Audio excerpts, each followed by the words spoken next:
Happy Devils Wednesday. This is State of the Fan Address. Coming to you live from the Primetime Radio Studios in beautiful New Jersey and beautiful North Jersey, beautiful South Jersey. Streaming live on Facebook Live, YouTube Live, X Live, and Twitch on the Let's Go Devils Network. Big podcast today. Got our good friend of the podcast, pucksandpitchforks.com writer, also the co-host of Game Day Live, Vinnie Parise. Also, we've got another pucksandpitchforks.com writer, also of Locked On Devils, Trey Matthews. And we've got the editor-in-chief, as always, of pucksandpitchforks.com, Nick Villano. Nick, what's going on, man? Oh, it's one of my favorite shows in any league. I've always loved over-unders. It is just the best. Explain what that is, because some people don't understand that terminology. Sure. So Vegas or sports bettors or odds makers will provide a line for each and every NHL team, how many points they expect them to get. And there's an over, and there's, so like say, the Chicago Blackhawks is going to be something like 28. I'm actually trying to find it right now. So I lost it. Now I need to find it again, but that's okay. But say like the Chicago Blackhawks is 28, which is embarrassingly low. But you still got to ask yourself, like, are they going to win more than 9 games? Like, how bad are they going to be? So you have to pick. Are they going to go over and under? I think I went too low on that. But, like, say the Devils. The Devils are probably going to be something in the range of, like, 99.5. So if the Devils become a 100-point team, you win the bet. You bet the over, you win the bet. But if you bet the under, they need to get 99 points or less. Wow. It's simpler than I thought. It is pretty straightforward. It's nothing crazy. It's so you explained that so well that even Steve Engel of the YouTube Live would understand. I'm trying to make life as easy as possible. Yeah. Are you having computer trouble over in your end? I don't know. Am I? Oh, I don't know. You're looking at a computer, so I was wondering. Yeah, I lost the points, but I found them, so we should be good. Gotcha. Some wild point totals here. But yeah. But yeah, so sorry, I was distracted because I lost it. I found it again, but in honor of today, thanks to friend of the podcast, Backhanded Devil, I'm wearing my New Jersey versus everybody shirt since we're talking about the entire league. Let's go to full screen on that because let's look at this beaut. Let's look at this beaut. Yeah. I've worn this on the podcast before because it is what I call my airport shirt. Every time I travel anywhere, I wear the New Jersey versus everybody T-shirt. You know what, Sam? I need to get another one because I think I've gained a considerable amount of pounds since I bought this shirt. Yeah? The shirt, I filled it out quite well. Let's just say that. Nick, I will say this. I just dropped it. That's bad luck. Yeah. Who won the game? Who won the game on Saturday? Penn State and Mountaineers. Sam, this is not a flex. You're the 7th ranked team in the country, and we're expected to 4. Well, you were the 7th going into the game, right? Yeah. You're the 7th ranked team in the country, and my team is supposed to come in last in the Big 12. The Big 12! To tell you the truth, I'll be honest with you, and I was talking to Simba as well. Kick Rutgers out of the Big Ten and put in West Virginia. Yeah, listen, I mean, it makes sense. West Virginia makes sense in either the Big Ten or the ACC. Doesn't make sense in the Big 12. They literally went to the one conference, or the SEC. They don't make sense in the SEC either. What are you doing? My cat's being wild. Stop doing that. Hey, being crazy. Needs attention. The West Virginia went to, like, why the Big 12? Like, go to the Big 10 or the SEC. Both those make so much more sense. Or I'm sorry, Big 12 or Big 10 or ACC. Both those make so much more sense. But now the ACC is Stanford, like the Atlantic Coastal Conference has teams on the Pacific Coast. Doesn't make sense. Sam. The Big 10 is really the Big 20. Yeah, it's so like this whole thing is just it's asinine. Like the realignment, when the Big East disbanded and when all that was going on was strange. Like there was something like Minnesota ending up in the SEC was strange. West Virginia ending up in the Big 12 was strange. There was a couple that were like a little out of whack, right? A little. Like we're stretching it here to make this work. Now they just thrown it out the window. Like we don't care. Like make these college kids get in a fight overnight and take a final the next morning. I don't care. Put Rutgers in the Pac-10. Right? Might as well. Might as well. They'll win championships like no other. I feel bad for Rutgers. I remember I was partying in Rutgers the year they beat, what was it? I think it was Louisville, right? Yep, Louisville. Yep. When they beat Louisville, it was either the 2 or 3 ranked team in the nation at the time. I remember my cousin was at a different party, and he was partying with, what's his name? Was it Mike Teal? Mike Teak? What was the kicker who made that kick? I can't remember his name. But it was the ovation that erupted when he was at that party and that guy walked in. Man, and that's the funny thing is that this is going to sound like a flex. This isn't supposed to, but I partied with a lot of like the West Virginia stars for while I was there. I had ins because I was older and I was in the journalism program, so we knew a lot of people. So I partied with Stedman Bailey and Tavon Austin, and I've been at parties with Geno Smith. I don't want to say I've partied with him, but I've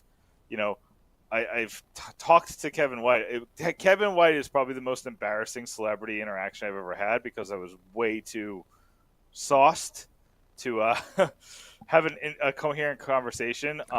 You're name dropping. I can name drop too, I'm not trying to name drop. It's just like this is the most embarrassing story. Me and LeVar Arrington used to hang out at the Creamery at Penn State, and Courtney Brown used to walk by. That's cool. Yeah. Just like Courtney that. Brown didn't work out as well. Yeah. No, but like it was actually really funny because he was wearing a Dallas Cowboys hat, Kevin White.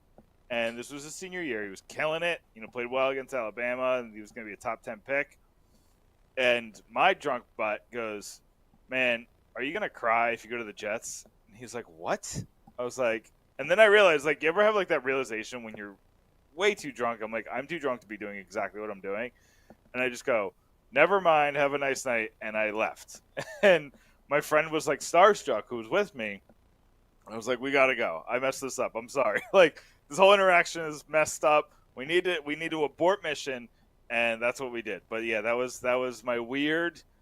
I don't know what I was doing. We were at, what was it called? Bent Willie's.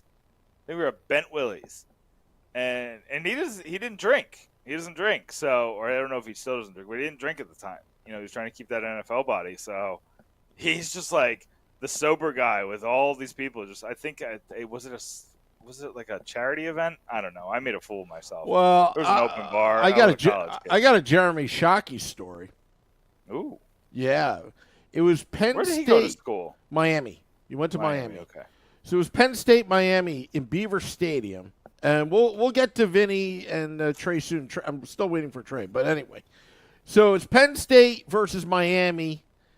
And if you remember, I can't Adam, there was a Penn State player that got paralyzed on the field in Ohio State, so he was supposed to. I know Adam Taff, I forgot his last name. He's from South Jersey. Anyway, he was supposed to run out of the tunnel, and they were playing Penn State, Miami. All the hype. I think that was the first night game at Beaver Stadium, I believe. It was all this hype, and I had like second row. 50-yard line behind the Miami Hurricanes bench. And I remember seeing Jeremy Shockey, and he was such a spaz. So, of course, I'm yelling, "You'll never make it to the NFL!" Yeah. He scored like 1 or 2 touchdowns. I don't know, but anyway, and he always looked back. I'm sure he was giving us the finger, but his finger was under his helmet, when he was holding up. But anyway, should we go to Vinny or? If you have a $3, $3, Trey is 2 minutes away. So. Oh, okay. Vinny, give me a thumbs up if you want to come on. Give me a thumbs down if you don't want to come on. Now he's giving me, I don't know, a hyphen. Okay. All right. He is. Hashtag? Oh, I don't know. But Vinny is the co-host of Game Day Live, coming back to American Whiskey again after the salary cap issues that the podcast is having. We had to defer. We had to give him a signing bonus. And then suddenly, all he asked for was some more airtime. So, Vinny, you're on with Sam and Nick. How are you? I haven't talked to you in a while. It's been a long time. The reason I gave you the thumbs up before Trey comes on, too, how dare you talk about Kevin White on a podcast that I'm coming on? I know he went to West Virginia, and, he was awesome there, but, how dare you? Listen, did you get drunk and make a fool of yourself in front of Kevin White? You did No, not. just that was every August I sat there this is the year, Kevin White. This is the year. Well, I don't know what's he had worse. he had those shin issues, right? He had a fracture in his shin, and it was never the same.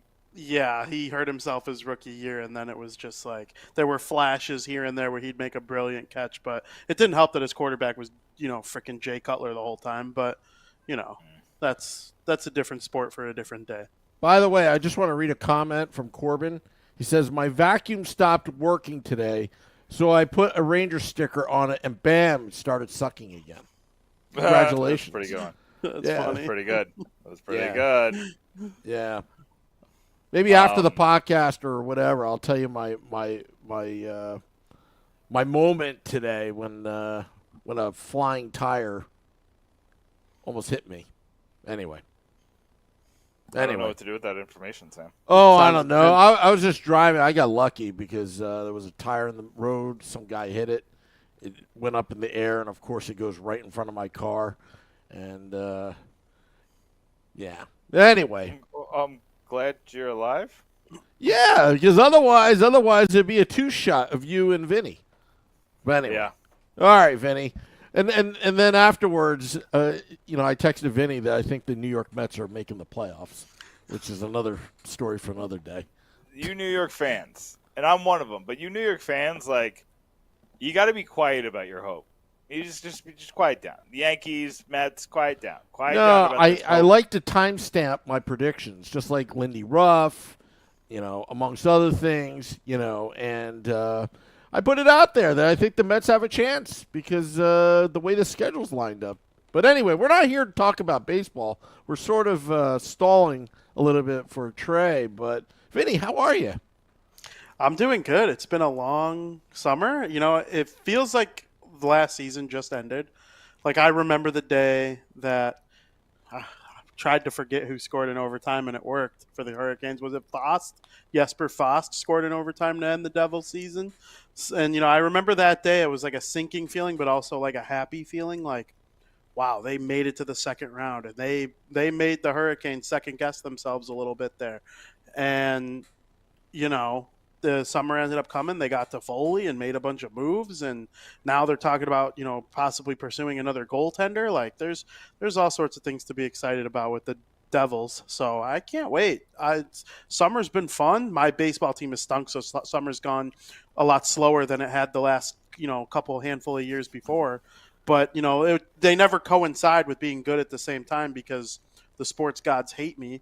So, but, it's football season again. We're ready for hockey. I'm pumped. How about you guys? I miss you guys. Well, wait, but you got to say, you got to talk about your new position. Oh, yeah. Yeah, so What new position? I'm not aware of this. They gave me the site expert role at Puck Pros. So now, in addition to doing the Devils for Fansided, I'll always submit pieces to Nick for the New Jersey Devils. I wouldn't be here or anywhere really without Nick. So, that's that case. I have plenty of Devils fans that are contributors there too. So they kind of cover the Devils for me in that instance. But yeah, it does all 32 teams plus other like non-NHL related things too. They're talking about adding a PWHL tab, which would be cool. You could do the business of hockey side of things when the Olympics roll around or the World Cup of Hockey. The site gets into that too. So yeah, it's fun. So yeah, Puck Pros. So it's PROSE, PUCKPROSE. I've actually contributed a couple things to them. Sam, back a couple years ago, they FanSided. What FanSided does with me. So Vinny is the site expert on all these different sites. So he's doing the Chicago one, the White Sox. I know he's done the Jaguars in the past, and he's the site expert on all these sites. So it's funny they like fit these guys in these roles, and then me. I just come in with these 30-page sliders that I used to do for Puck Pros all the time, and now I'm doing it for the front page. So it's kind of funny. It's FanSided always like finds the role that's best for like these, the big time writers, the guys who can write a ton. And Vinny's one of those guys, and he's killing the game. I'm excited to see what he does with Puck Pros. I think that site has a ton of potential, and I think that it could be really, really good. And I've said as much, in the past, and I think Vinny's the right guy to lead that. He's got such a passion for hockey, he's such a knowledge. So, I think he's the right guy. Sam, you got a side eye. Does that mean we're ready to go? No, we're not because I think Trey's trying to get himself ready. You know how those locked on people are. Everything has to be perfect. Listen, no divas in the locker room. There's no divas in the Andy Green room. Yeah, no divas in the Andy Green room. Pleased to welcome to the State of the Fan address, Trey Matthews. I haven't seen you since the last time I did the podcast with you on Locked On, but when we were having lobsters at Chickies and Pete's. By the way, thank you so much for picking up the tab. Yeah. You're not supposed to say that. Because then I took Nick out. Then I took Nick out, and he's like, "Here's the tab, Sam." It's like, oh. I paid for my Krabby fries. My bad. Yeah.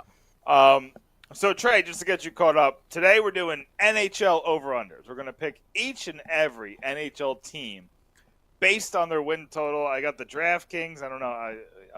That's where I'm getting it from, the over-unders. They're not a sponsor, so I don't condone these lines, but that's where I'm getting the lines from. We got every single NHL team. Are we ready? Are we ready to just jump right into this? Let's do it. Absolutely. So how we're going to go is I'm going to read the line. I want Vinny, how about this? For every Western Conference team, Vinny will go first. For every Eastern Conference team, Trey will go first. And then Sam, you'll go after Vinny and Trey give their number, and then I'll go last. How's that work? Does that work for everybody? Good. Very Just good. one question. Is anybody taking records of this as we go? I was going to, but I don't have paper now. Well, I was rushing. Oh. Well, consider the fact that this is already recorded. I'd say this is on record for the most part. There you go. See, Trey knows what's up. Okay, so Trey's go going to back. go back. He's going to go back and then write it up for us and have it tomorrow. I'll probably do that. That's probably Okay. what I'll do. So Okay. Let's jump right into this. We're going to go in alphabetical order. So the first one on here that I see is I think this is an alphabetical. This isn't a very strange order. This isn't no order at all. DraftKings is very strange. We're starting with the Arizona Coyotes. The Arizona Coyotes over-under point total for 2023-24 is 74.5 points. Now, a reminder, Arizona, they're trying to prove themselves for a new arena. They got Logan Cooley. They still got Vizmelka. Interesting team. Vinny, what are your thoughts on the Arizona Coyotes? 74.5 points. I would take the over on 74.5 for the Arizona Coyotes. I don't think they're good, by any means. They were one of the worst teams in the league last year, bottom 6 team. They did not win the draft lottery, so they are not getting Connor Bedard. They didn't even come in second, so they weren't thinking about Leo Carlson or Adam Fantilli or anything like that. But what they did get is a very productive season from Nick Schmaltz. He was impressive last season, and he had some pedigree coming out of coming into the draft when he was taken. I think it was 8th overall by the Coyotes, and they got Logan Cooley coming too. And I think Logan Cooley is one of the 3 or 4 guys that'll challenge Bedard for the Calder Trophy this year. And he chose not to go back to school. I think he's going to be rich. Obviously, that's an enticing thing. You can be rich, but the Coyotes, they have some pieces in place. Last season, Schmaltz and did I say Schmaltz 80 points? I did not mean Schmaltz in that instance. I meant Keller. Keller's the one who had 80 points last season. You guys all looked confused, and I was trying to figure out why. Schmaltz is a good player, but Keller is the one I meant, 8th overall pick. I just had him switched. But Keller, he was unreal last year, and I was super proud because the year before he broke his leg or whatever it was, and it looked like they were questioning his career being in jeopardy. Comes back last year, and he drags them from being the worst team in the league, taking the over. All right, Trey. Yeah, the Arizona Coyotes are an interesting one because, similar to what you just said, Schmaltz and Keller, Vejmelka. But the thing is, how confident am I for them to win a lot more? So I don't know. I'm gonna have to. And plus, they're playing in my college stadium, by the way, for what it's worth. They're still there, and they're renting it. But this is your hometown team, Trey. I know. Well, not technically. No, I don't consider myself a native Arizonian. I consider myself an ASU student, yes, but I'm gonna actually take the under on them. I think they're gonna underwhelm once again. You might see some improvements here and there, but I'm not really confident in this Coyotes team in any which sort of way. Yes, they made headlines a lot last year because they're renting out a college arena, but I have no faith in them showing significant improvement. But yes, Logan Cooley is definitely a huge X factor. He's going to be the talk of the town this upcoming year. I'm excited to see what he could do. I already saw what he was capable of doing when the Golden Gophers came up to ASU. And they got upset. But Logan Cooley, yes, he'll be exciting. He'll be an X factor. Matt Dumba, another addition for this Coyotes team. But I'm actually going to take the under for them. Sam, what are your thoughts here?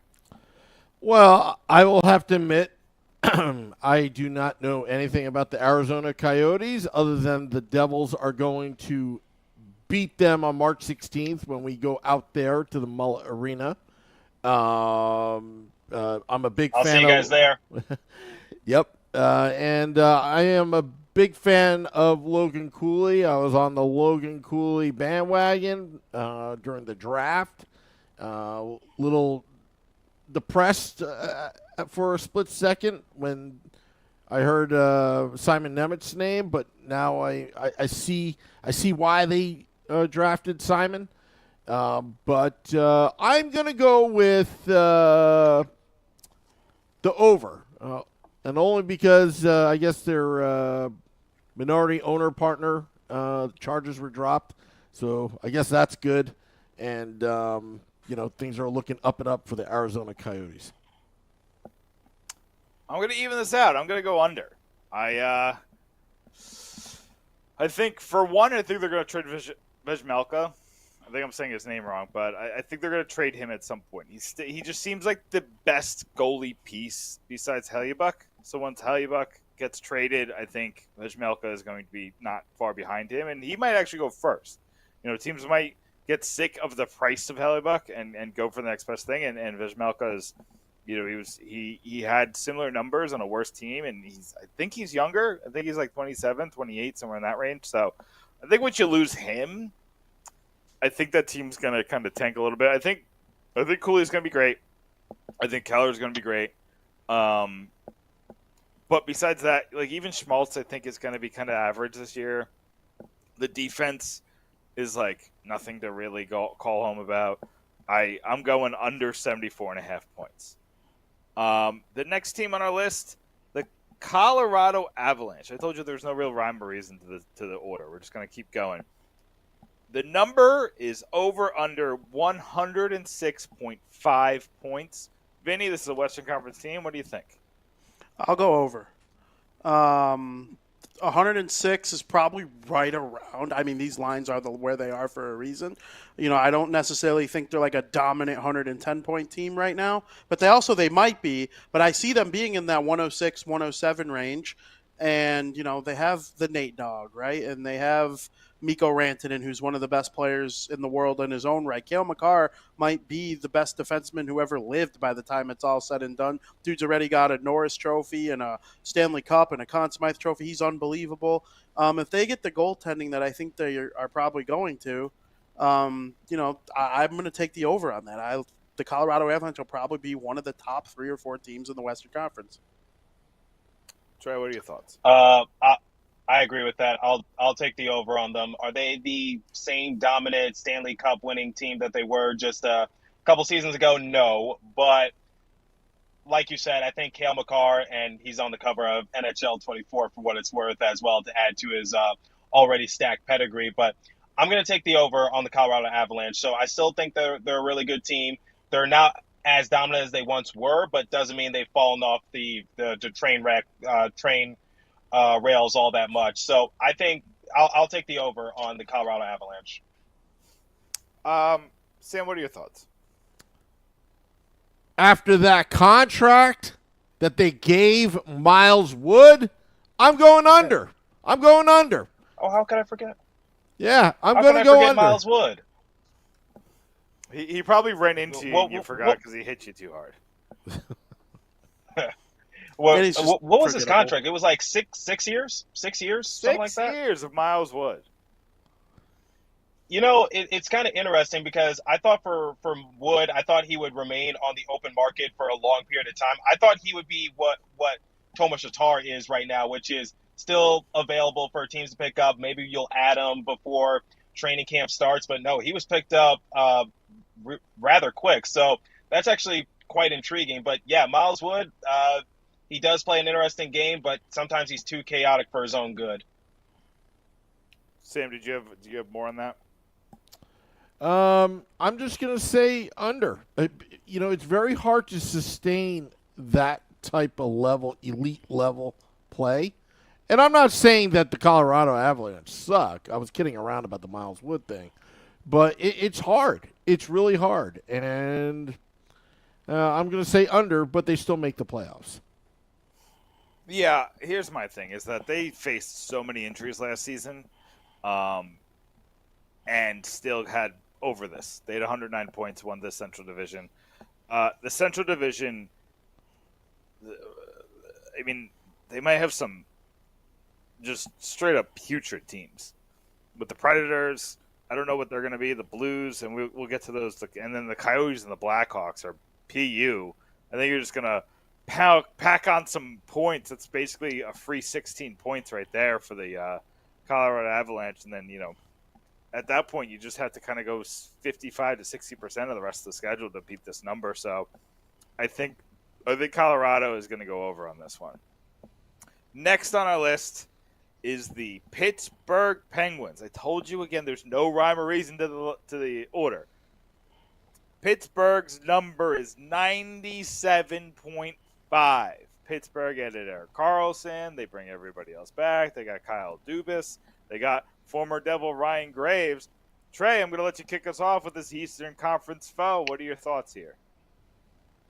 Okay, so I discussed this on my show. I'm going to have to go with the under for the Pittsburgh Penguins because the problem is they didn't really solve any of their issues. So one of the things that they dealt with last year was obviously injury. And another key factor that unfortunately hasn't crossed their mind yet is that they're getting older. They're one of the oldest teams in the NHL, and adding Erik Karlsson doesn't really help you in the grand scheme of things. So that's my issue with the Pittsburgh Penguins, which is, will Erik Karlsson make them better? Yes, by default. But my main concern is that Karlsson, like a lot of defensemen in today's NHL, isn't really a defensive-minded defenseman. He's obviously focuses on the offense, and he's a turnover machine. So the thing is, I commend the Penguins for keeping their core together of Crosby, Malkin, and Letang. I think all three of them are are still very good, and obviously they've been around for a long period of time.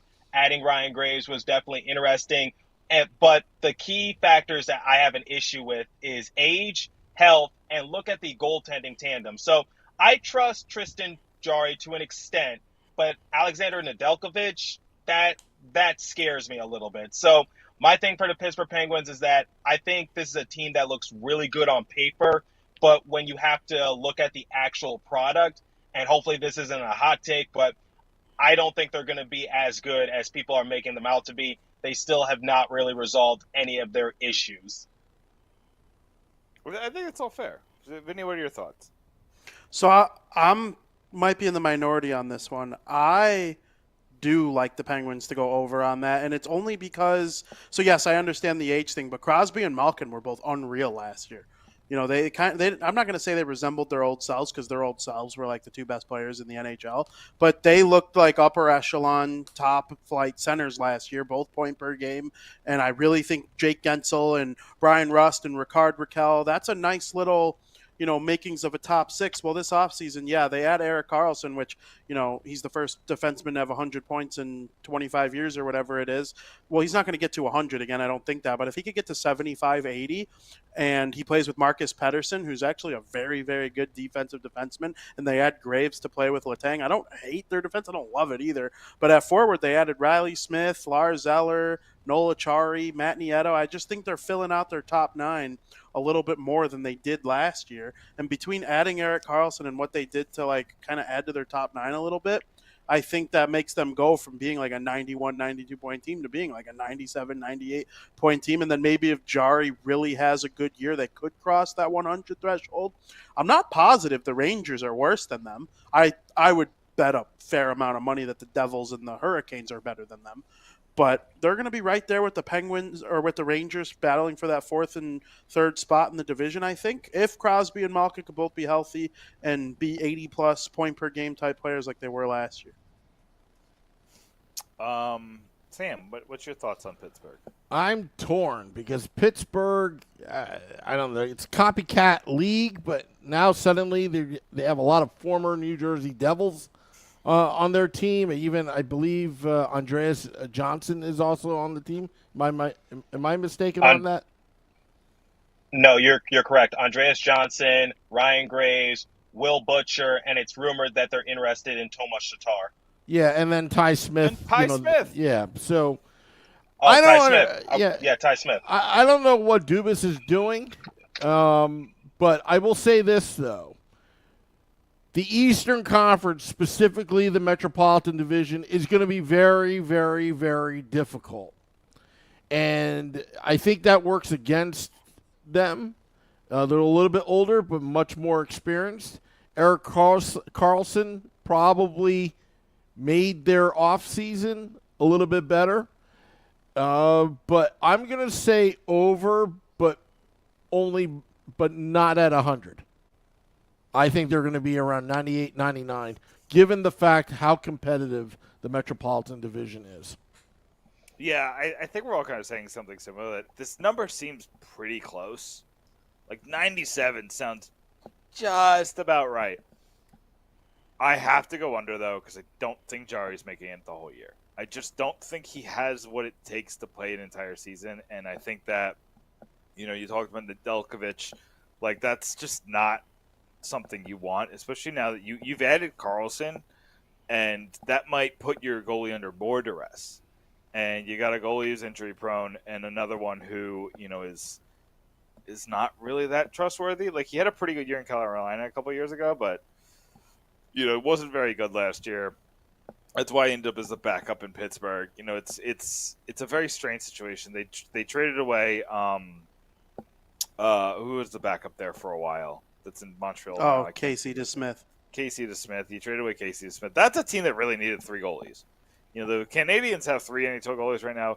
The Penguins should have just kept three goalies. They should have learned the lessons from the Devils a couple of years ago when they had to play seven goalies. If you want to compete, you need those three goalies when you have an injury-prone starter. So I'm going under, but barely. I'm talking like 95, 96 points. I think the Penguins are still going to be competitive. I think that they'll beat the Devils once or twice just because that's kind of how these things go. But I think that they're going to be an offensive juggernaut, and it's going to be fun to watch. That's for sure. Next on the list is those dang New York Rangers. Their number, 103.5. So, Trey, with that number in mind, it's the Eastern Conference. Let's start off with you. Okay. That's a number. I will it's say a number for sure.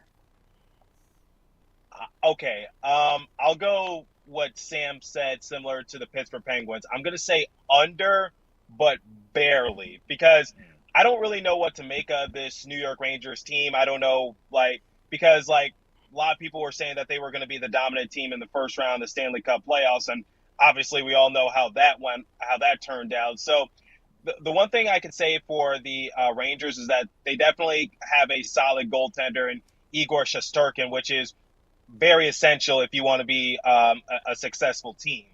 And they still, have a lot of their key assets. So I don't know if they're going to improve significantly. That's the thing. So I'm going to say under, but barely. That's where I stand with the Rangers. But I don't know. I don't really know what to make of them, if I'm being completely honest. What do you think, Vinny? No Tarasenko, no Kane. There's some goals out the window. I know Kane stunk defensively, and Tarasenko kind of did too. But they could both make a power play dangerous. But I don't love the kids on the team. I think they'd be a bona fide Stanley Cup contender if Kakko, Hedel, and Lafreniere would have kind of reached their draft potential. With Artemi Panarin and Chris Kreider and Mika Zibanejad, those are unreal, veteran players that they have. I love Fox. I love Keandre Miller. I'm not the biggest fan of Jacob Trouba, but they have one of the two best goalies in the league. So they're going to be a good team as a result of some of this stuff. But 103 points, no, I don't see it. I don't know. How many did they have last year? I don't think they're going to be as good as they were last year. And they're not going to be as all in as they were. Do you see them trading a first round pick for a forward that's past his prime like they normally do? I'm not sure that that's going to be the way of the Rangers this year. So they had 107 points last year. Okay, so the DraftKings kind of setting it a little lower than where they were last year. Yeah, I'm taking the under on the Rangers. What about you, Sam? Here is the X factor for the New York Rangers. Their head coach that they hired. When you look at Peter Laviolette's record as a coach, as a head coach in the NHL, in his first full NHL season, with his new team, at least 100 points. So it's kind of weird. Some coaches are like that. Their first year, like Gerard Gallant or other coaches like that have a shelf life of 3 to 4 years. He did very well with the Flyers, Nashville, I believe the Islanders as well. That's how he broke into the league. Carolina did very well. So I don't know. Based on that, I would just say the over. Yeah, I'm going to make the same point as Sam. That was my point, is that Laviolette. Oh, sorry. No, it's fine. Listen, great minds think alike. It's actually weird. Carolina is the only place where he didn't have that happen. He actually had his worst season in his first season, and then won the Stanley Cup in his second season. But that was he came in mid-season. I meant full season. That full season was his second season. That's fair. I mean, it's 52 games, so it's not like it was an insignificant sample size. But I get your point. And then mid-flight, with Philly, he was in mid-flight. That's what. Philly, the same thing happened. 57 games in that first season, and then the first one it was 82. He got 106 points. So I agree with Sam. I think that Laviolette is somebody who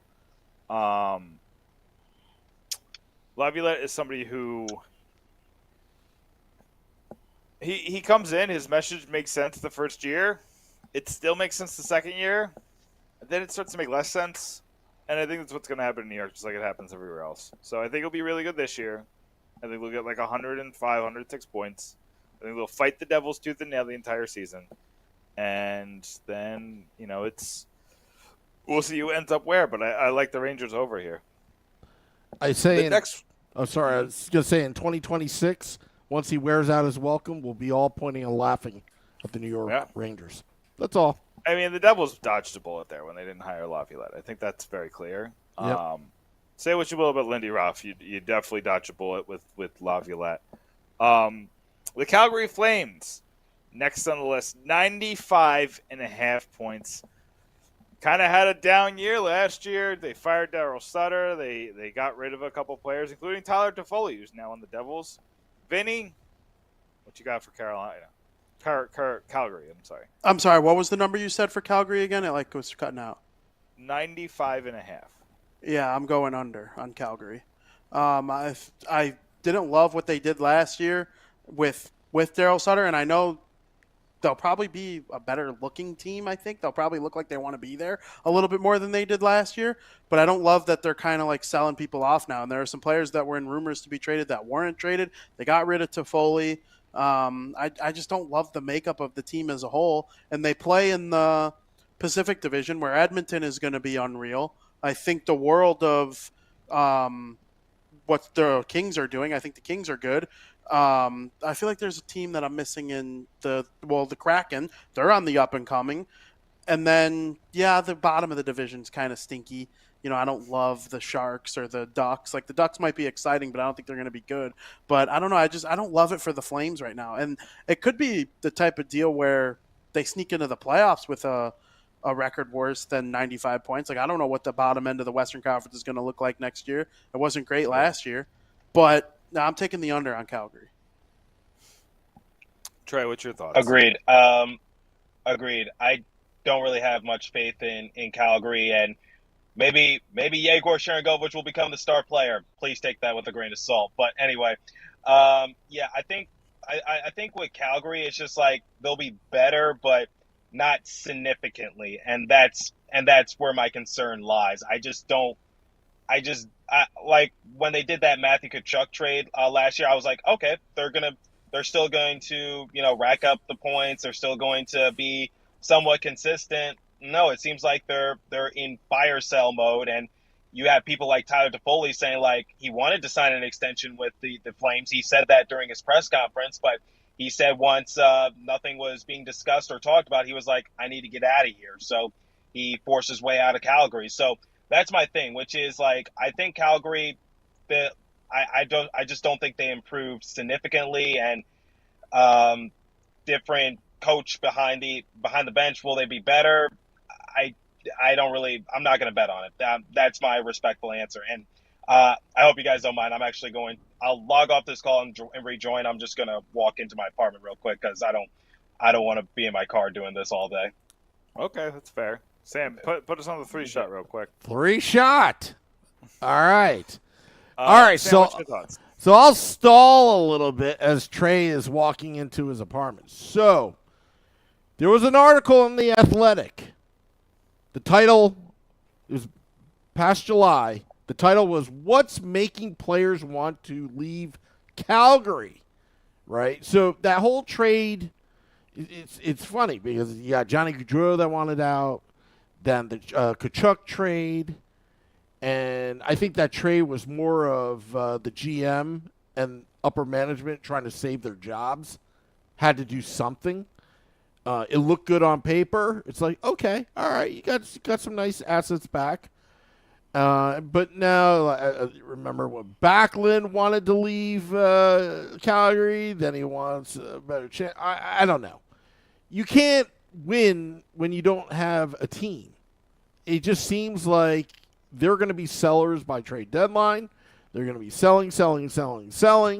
Our good friend Pickles, Blake Coleman, is on that team.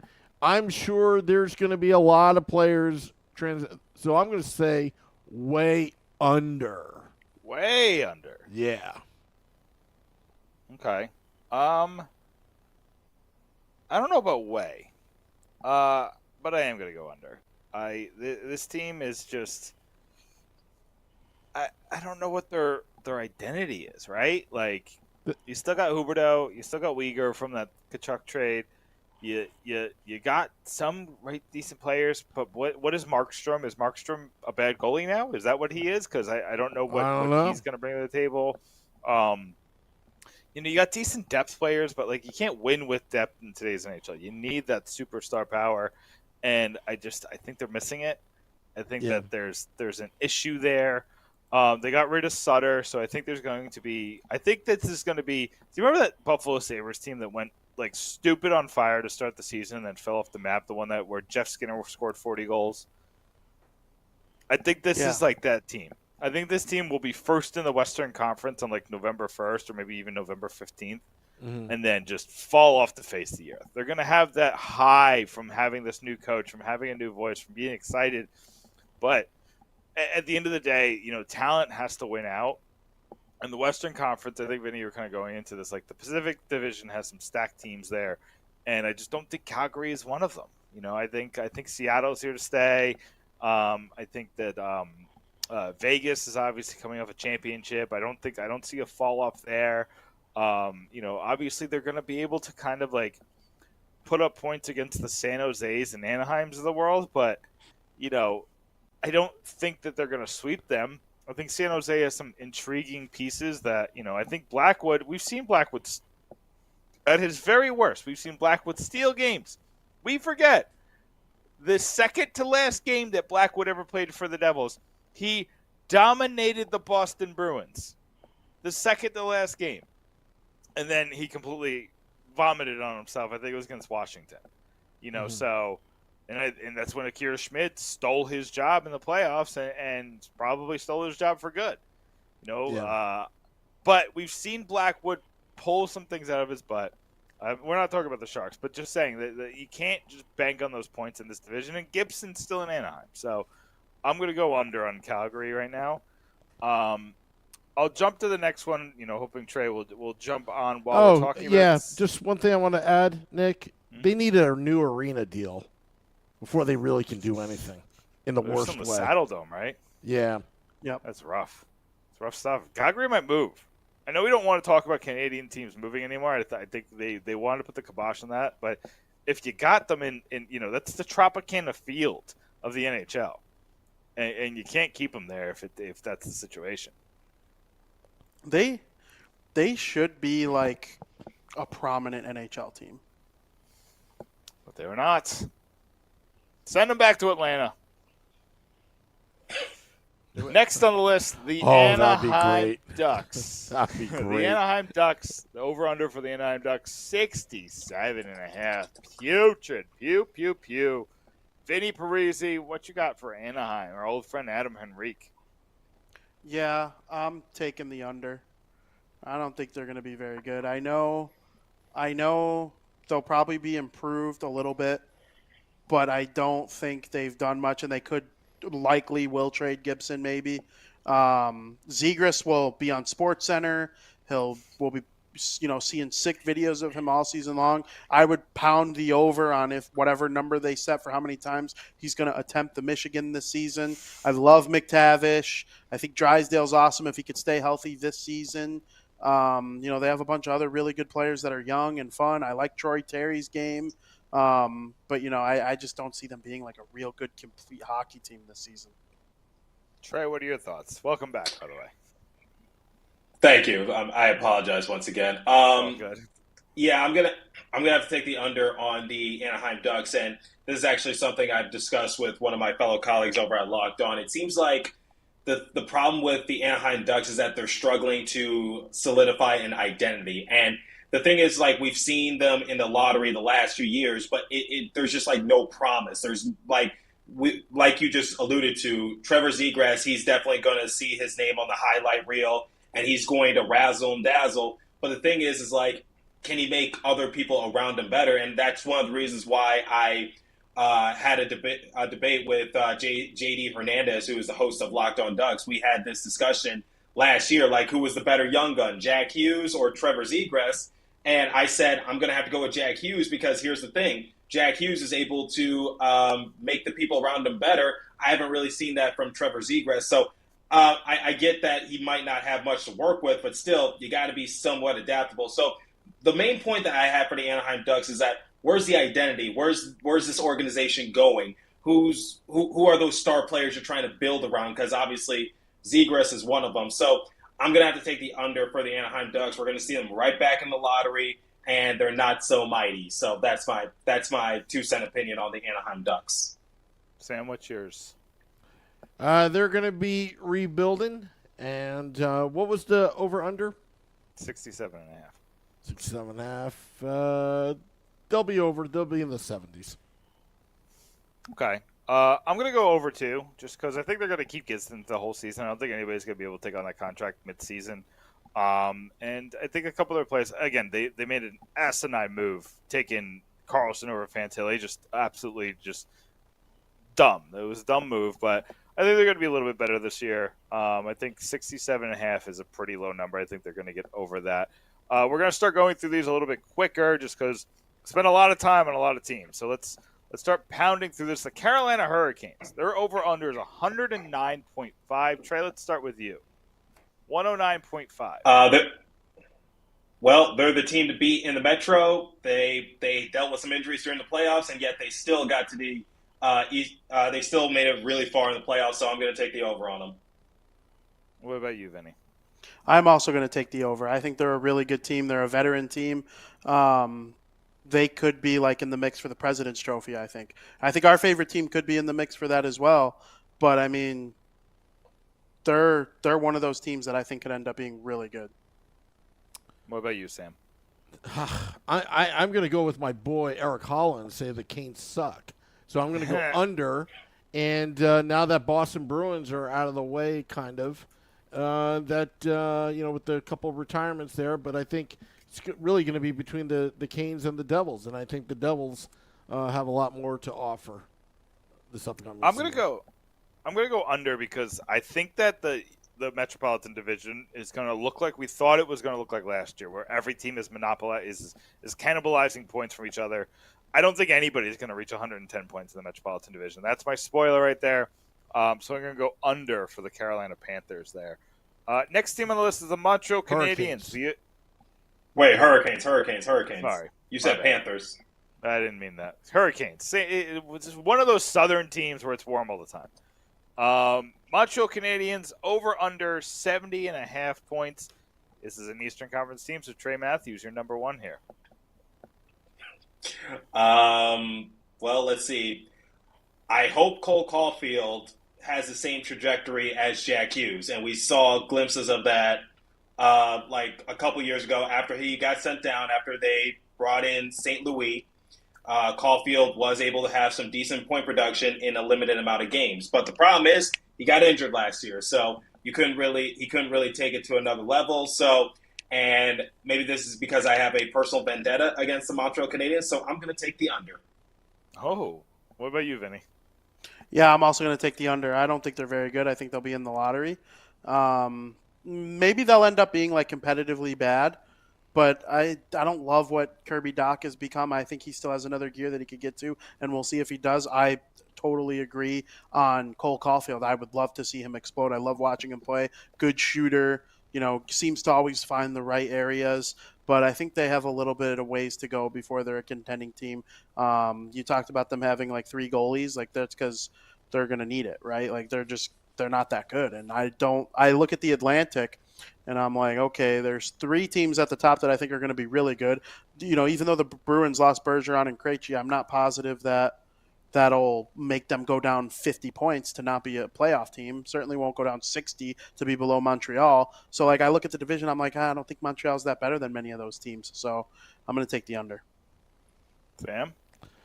I'm probably going to be accused of trolling, but I think Slavkovsky is a bust, and it's going to be under. That's fair. I'm gonna go over.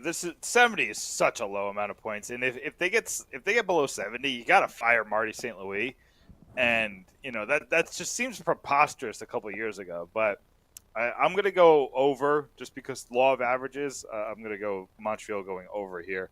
The next one on our I list, hope- the win. I'm sorry. I hope they crash and burn. Like I said, did I mention I have a vendetta against the Montreal Canadiens? You've said that. Trey, do you by any chance dislike the Montreal Canadiens?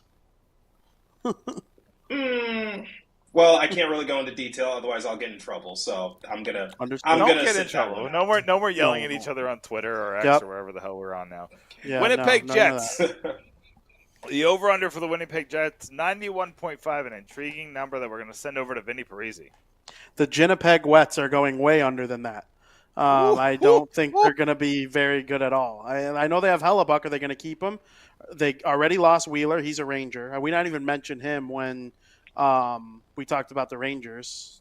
He's a minimum player. That's what he is. Yeah, exactly. But, I still think on Winnipeg that's like a loss in the room for them. I'm not sure if they'll keep Scheifele. I'd love to see Scheifele traded to a team like the Bruins or like a team that needs a center. Colorado would be cool to see him on.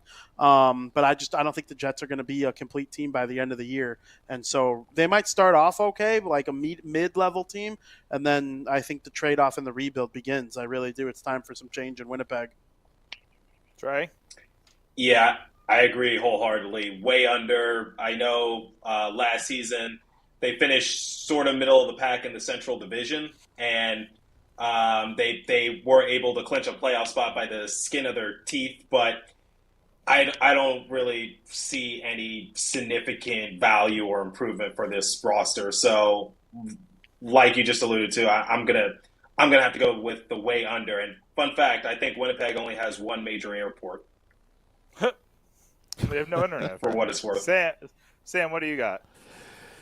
JETS. Suck. Under. Yeah, I'm going to go under too. They're going to trade everybody, and that's going to derail the season. We don't need to spend more time on that. Wait. Vegas Golden Knights, the Stanley Cup champs. The number is 103.5. Vinny, off to you. Yeah. So, what did you say? 103.5? Yeah, I'm going over. It seems low, right? For the team that just won the Stanley Cup, right? That does seem kind of. It's just like one of those teams. I know they lost Riley Smith, and I know Aiden Hill and what are they called? They're supposed to be. What is he called? Brossois. That's supposed to be their goaltending tandem this year. We said the same thing about them last year, though. We were ripping on their goaltending, and they ended up being an elite team once again. And it's like what we said about Calgary a little bit, but I think Vegas is much better, but they play in that division. And how did I not mention Vegas when talking about the Pacific? What a dummy I am. But, I mean, they're going to be feeding on those bottom teams in the West all season long. And, yeah, the only problem, and I do think we forget this going into each and every season, when you're the defending Stanley Cup champions, you play the best version of every team 82 times. I do believe that. I feel like I've seen that in the NHL over the last handful of years. We've seen the Lightning overcome it, but there were some COVID-y things that changed those seasons, and then the Penguins were able to do it the one time before that and hadn't happened in a really long time. So I do think that'll be somewhat of an issue for them, but I love Wild Bill as like a 3-center or a 2-center. Chandler Stevenson is unreal in the same role, maybe even better. Jack Eichel, I think, has another level he can get to. And then you talk about wingers like Stone, and they have defensemen like Alex Pietrangelo and Shea Theodore. I think they could be a really, really good team. Trey?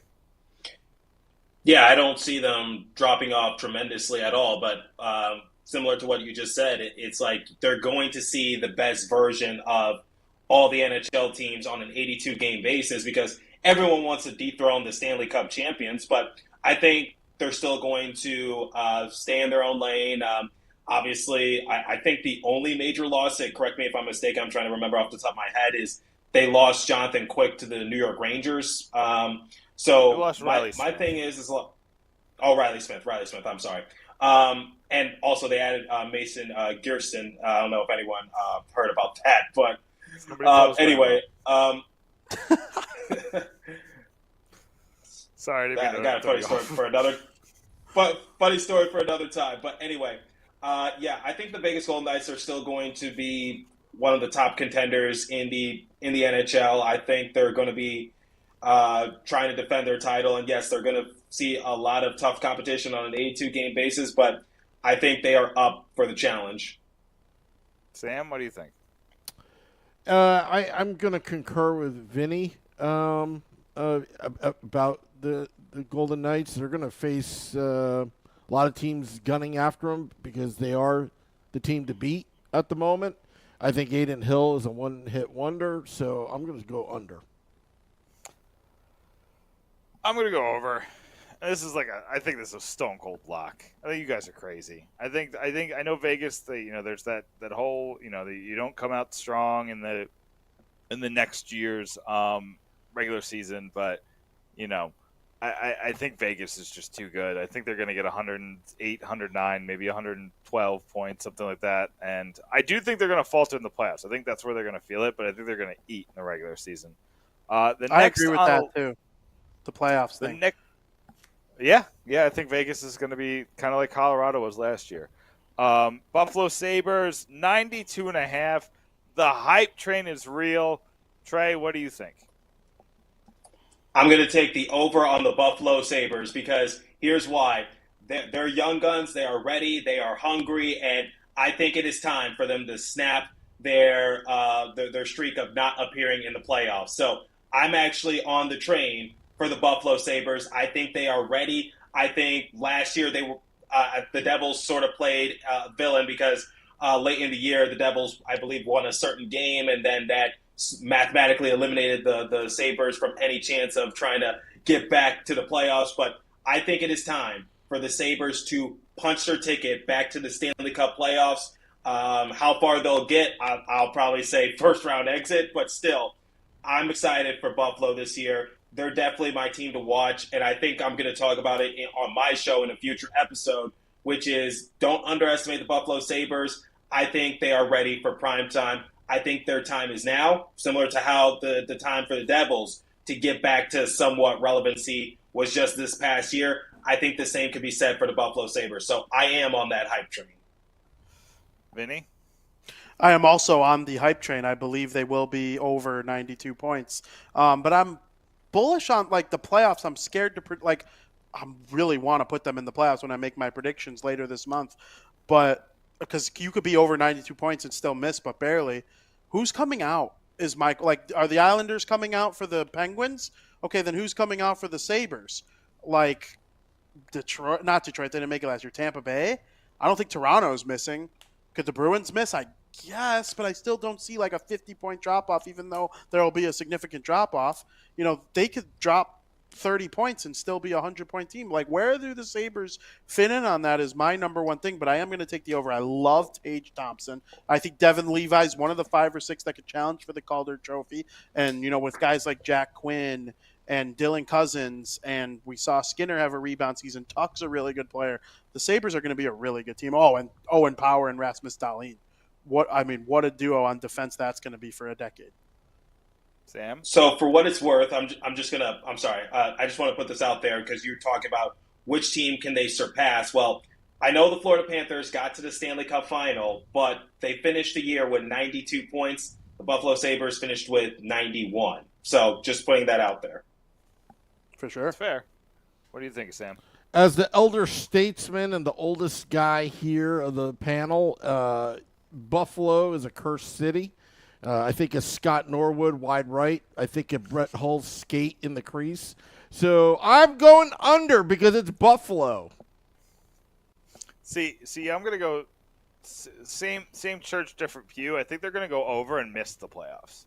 They're going to get 93, 94 points. They're going to look like this is finally the year. And then at the last moment, a team like the Islanders is going to win a meaningless game that's just going to knock them out for some reason. I'm kind of there too. Yeah, I think it's going to be funny. It's going to be terrible for them. I feel bad, but it's going to be kind of funny too. Next on the list, the Toronto Maple Leafs. Their over-under is 106.5. That Toronto money's coming in hard. Trey, what do you think? Maple Leafs, over. So I know a lot of people like to hate on the Maple Leafs. I'm not one of those people. I think they're a really good team. So obviously you got your three-headed monster in Austin Matthews, Mitch Marner, William Nylander. They have a lot of other key assets as well. Their captain, John Tavares. So I'm actually on the hype train for the Toronto Maple Leafs. They made it past the first round for the first time since 2004, which, for what it's worth, I was in preschool at the time, the last time they made it out of the first round prior to that. Sorry. They also added Tyler Bertuzzi, which I found quite interesting because I know we've been talking on Devils Discourse the possibility of Bertuzzi joining the Devils on a cheap deal because he brings sort of that aggression. So I think my thing for the Toronto Maple Leafs is that I think they're always a good regular season team. It's the playoffs that we question. So in terms of the points, since this is just regular season strictly, I'm definitely going to take the over because the regular season is completely different from the playoffs. And when we talk about the Toronto Maple Leafs, we never question if they're a good regular season team. We always question, are they a good playoff team? So that's my thing. I'm going to take the over on the Toronto Maple Leafs. Vinny? Yeah, I'm also taking the over. I, like Trey, enjoy watching the Toronto Maple Leafs when they're not playing the Devils. I want to throw a beer thing on the ice when they are playing the Devils, but that's a different story. I love the core four.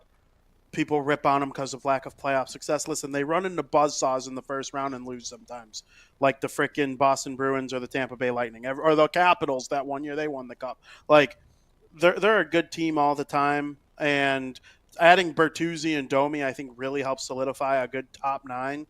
And I don't love their defense, but I think they're going to score a lot. And if their defense can be like an average, middle pack, blue line, they could end up being a really good team. I'm taking the over. Sam? I'm taking the over by default. I mean, they have their core pieces in place. I agree with Vinny and Trey. I think they're going to be very good. But in terms of playoffs, I think the same thing is going to happen. Yeah, I'm going to go under here. I got issues with this defense. I don't think it's as good as people say it is. I got major issues with the goaltending. I like Samsonov, kind of, but I also think he was doing it with smoke and mirrors last year, so I'm going to go under on Toronto here. Next team on our list, the St. Louis Blues, over under 86.5. That's an odd number.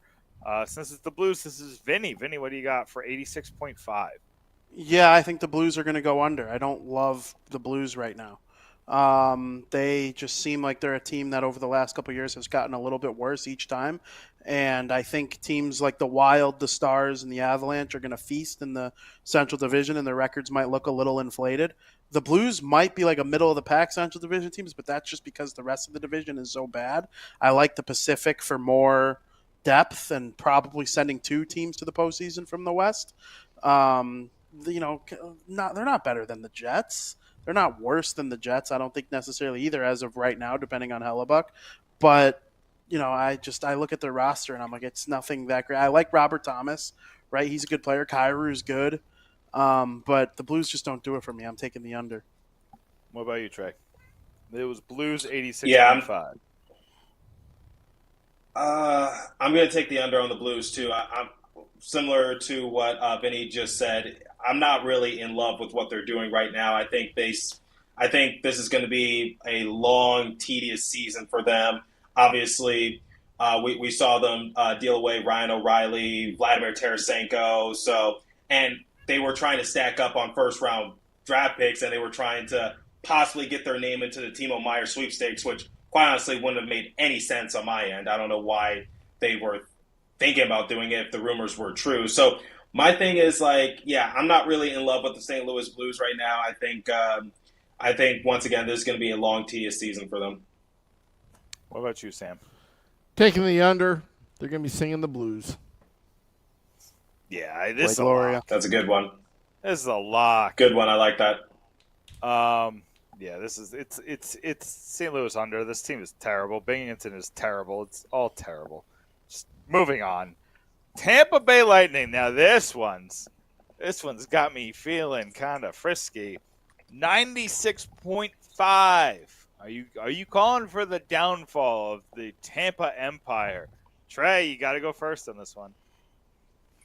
Oh no! Oh great! You put a lot of pressure on me. Okay, let me think about this. They finished third in the Atlantic last year, and obviously prior to that, they had went to 3 straight Stanley Cup Finals, going back to back. I think. But the thing is it's so weird because what was it? 96? You said 96 points. 96.5. Yeah, 96.5. I'm gonna take the over. I think they can still be somewhat competitive. They're not the Stanley Cup team they were a couple seasons ago, but I still think you can't underestimate what Point could do, what Kucherov can do. Vasilevsky, I still think he can hold his own in the net. I'm still not jumping off the train for the Tampa Bay Lightning. Will they be Stanley Cup contenders? Probably not, but I still think they could be a very good playoff team. Vinny, what you got? Yeah, I'm going to veer in the other direction on that one. I'm out on Tampa Bay.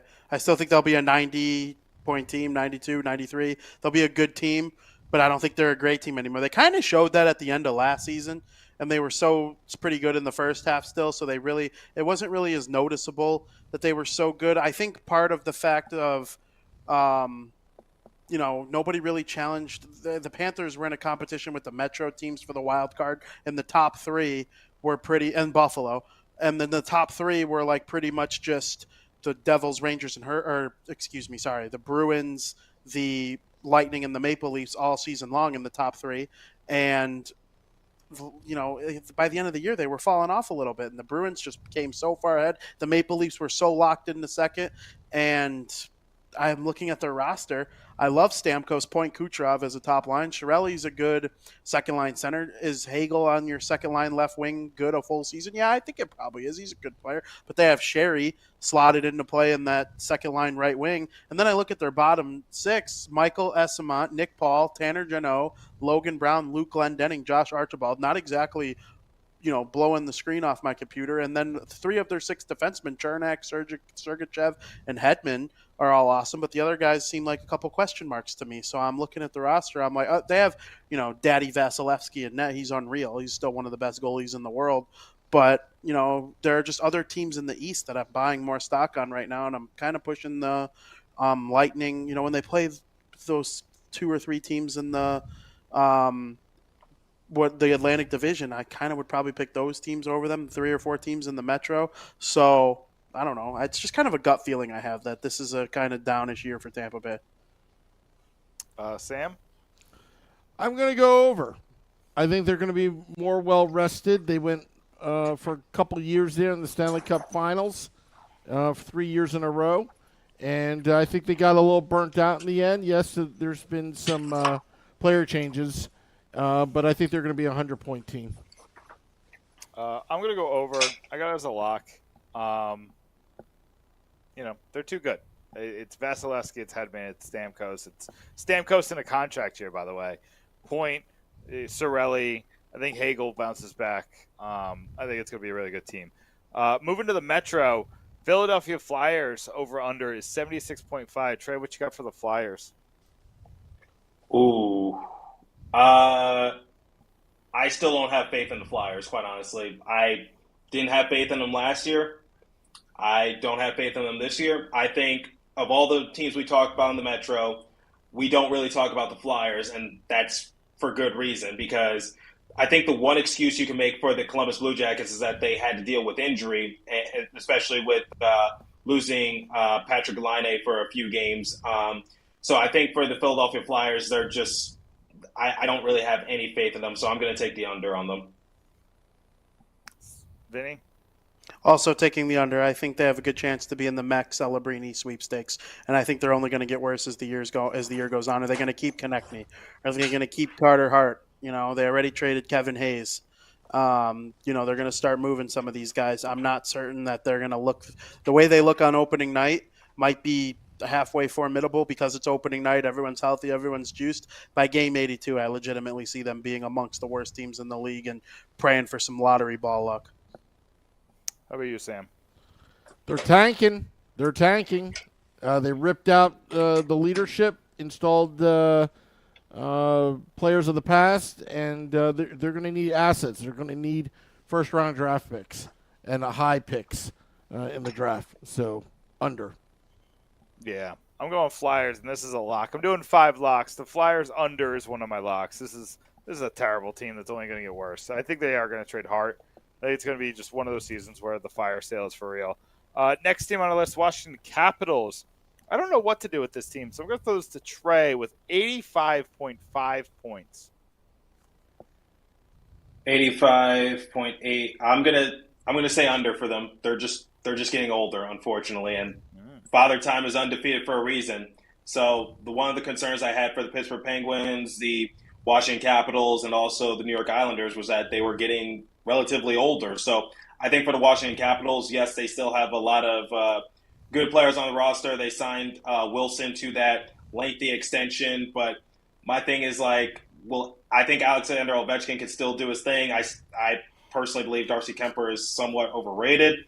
But yeah, I'm going to take the under for the Washington Capitals just because they're getting older, and just with how the Metro is shaking up, it might get a little hectic for them. So I think similar to the Pittsburgh Penguins, best case scenario for them is that they compete for a wild card spot. Sam, what do you think? What about Vinny? Oh, sorry. No, Vinny, what that's do you think? okay. I was going to let Sam go if he wanted. Yeah, I'm under on the Washington Capitals. I don't think winning is their number one main thing right now, and it's starting to become apparent to me. I think their number one thing that Washington's trying to do is get Ovechkin the record. And he needs 74 more goals or something like that. And, he puts up a 40, 45, 50 burger this year. We're talking possibly him breaking it around New Year's next year. And I think that's a real possibility if he stays healthy, stays productive, and the Capitals keep saying, hey, pass it to Ovechkin. We're going to run that power play where he stands there in his office. I don't think they're better than the Devils. I don't think they're better than the Hurricanes, Rangers, Penguins. I don't think they're better than the Islanders even. There's a chance, we haven't gotten to them yet, but there's a chance that a certain team from Ohio is even better than them. I have a feeling that that Washington might not be all that good this year, and I hope Ovechkin They're next, scores so don't every go too single far game. into it. Okay, I hope Ovechkin scores every game. I want to see the record so bad. I'm a hockey fan first. I love the Devils, but I love hockey, and I'm passionate about Ovechkin doing it. So under on them, but let's see Ovi score a poop ton of goals. How about you, Sam? What's the line again? 85.5. Under. I think they're going to be 84 points. Yeah, I mean, my thing on this is, do I think that the Washington Capitals are 6 points better than they were last year? And I just don't. The additions they made are, what they had. Pacioretty, he's coming off another Achilles tear. I'm just not there with them, so I'm going under on Washington. As promised, the Columbus Blue Jackets, 72.5 points. Low points for this team. Trey, what you got? It's a little difficult, because the thing is I know a lot of Devils fans are salty over the Johnny Gaudreau signing still, but the fact of the matter is that the Blue Jackets, they have him, they have Patrick Laine, Boone Jenner. A lot of fans are really excited for Adam Fantilli out of the University of Michigan. Elvis Merzlikins, I know a lot of people want him to get a little bit better, especially since he signed that extension.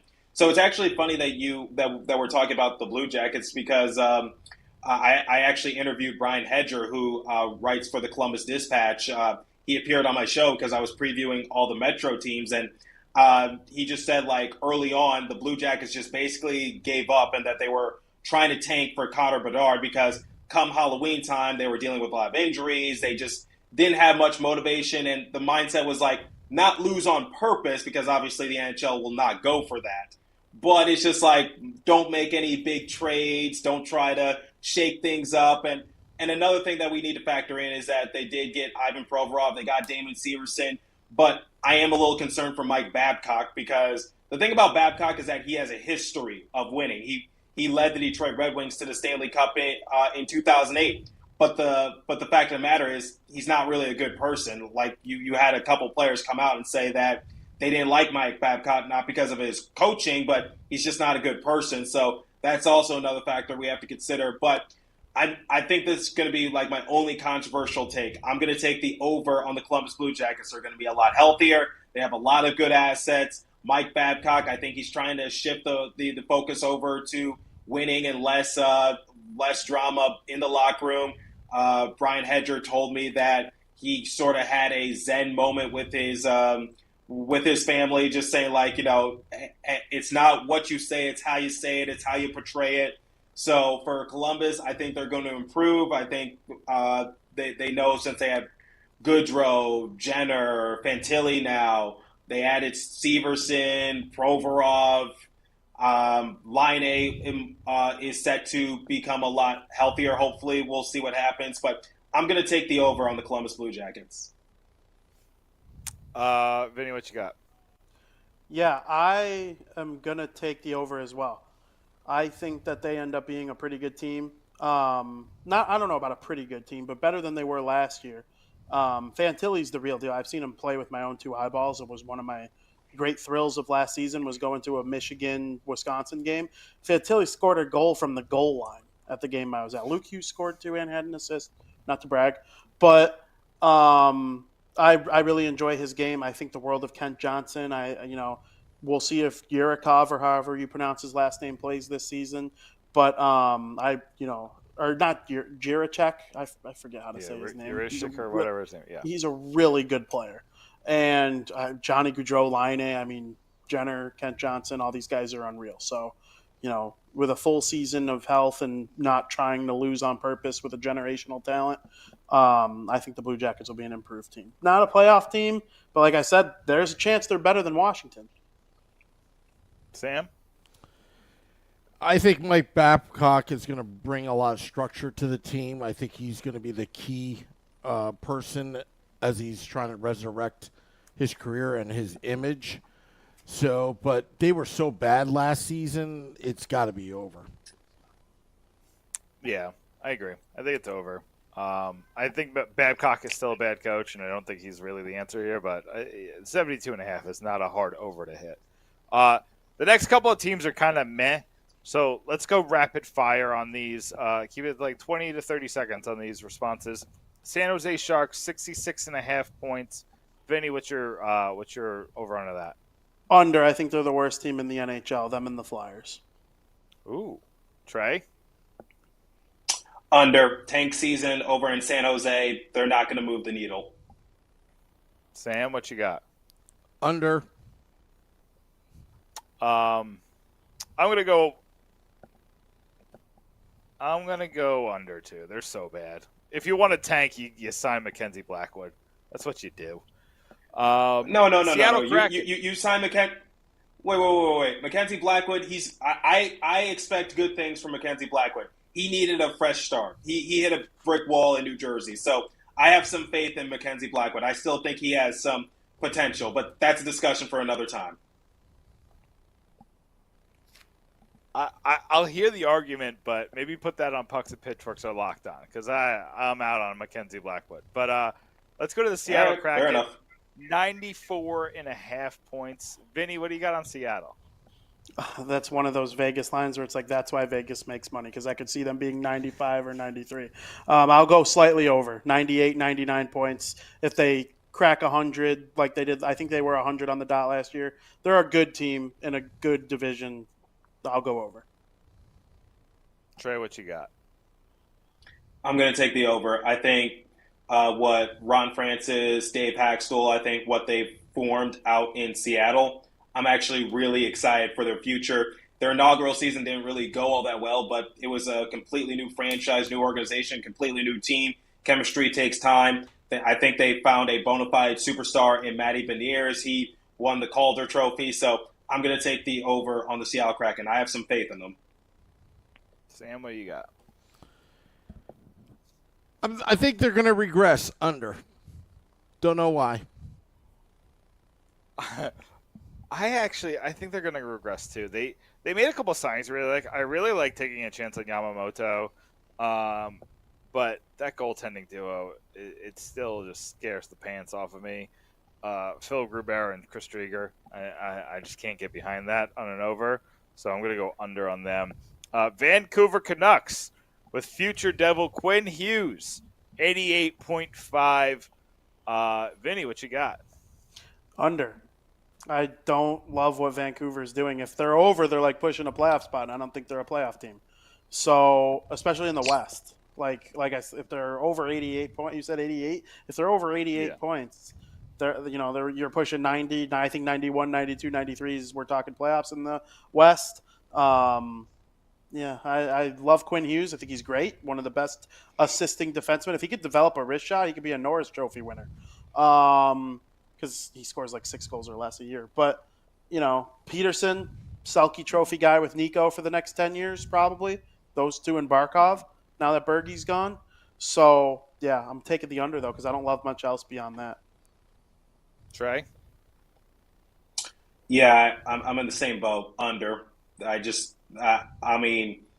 don't see really a clear sense of direction, and they were sellers at the trade deadline. That's why they got rid of Bo Horvat. So, yeah, under. Sam? I was just in Vancouver, one of the worst airports ever known to mankind. So under. I'm gonna go under. This just seems high. 88 seems high for Vancouver. I'm gonna go under. Next on the list is the Detroit Red Wings, 85.5. A very interesting line here. What conference is Detroit in now? Are they in the East or the West? Atlantic. Okay, so Trey, what do you got? They're going to be a mediocre team. They're not going to be the best. They're not going to be the worst. So I'm going to take under. Adding Alex DeBrincat looks good on paper, but let's face it, it's not really going to take them to the next level like I think a lot of people hope that it's going to be. So I'm going to take the under on the Detroit Red Wings. They went from below mediocre to now at mediocre. Vinny, what do you got? Yeah, I'm going under too. I think the future's bright there. I love Mo Sider. I love Lucas Raymond, but I don't think in the Atlantic Division, the way that it's stacking up so far this year, I don't see them being much more than if they do hit the over and I'm wrong, I don't think it's going to be by much just because I don't think they're better than Buffalo and then the Big Four in the Atlantic, they're not better than them either. Sam? The Devils are going to destroy Detroit opening night. They're going to be demoralized, and then on Happy Festivus game, December 23rd at the Rock against Detroit, they're going to put the dagger in them, so I would say under. I'm going to go over, but barely. I think they're like an 86, 87-point team. They're fine. That's it. Nashville Predators with Andrew Brunette as the head coach, 86.5, a very similar line. Vinny, this one's you going first. I think they're under.